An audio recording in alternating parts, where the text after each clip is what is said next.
Welcome back to another episode of What's the Frame. In this episode, we're going to look at heavy machinery again and using the lines and the environment to really pull an image together.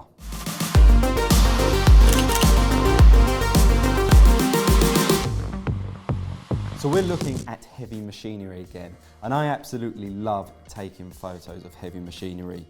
I think it's a real contrast normally to the environment from which they sit in to the actual subject of the machinery itself.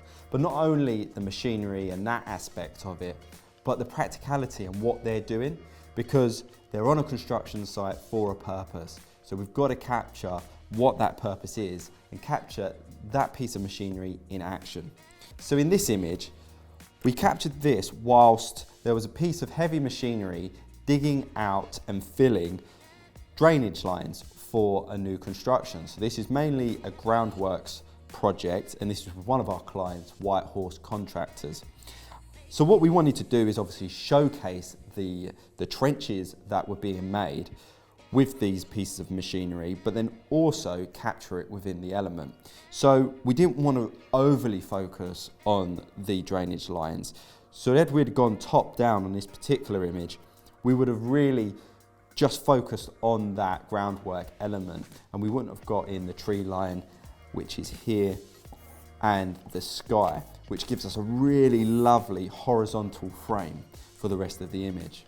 And because this is a really large site as well, what we was able to do is really run through these lines as they go through the image.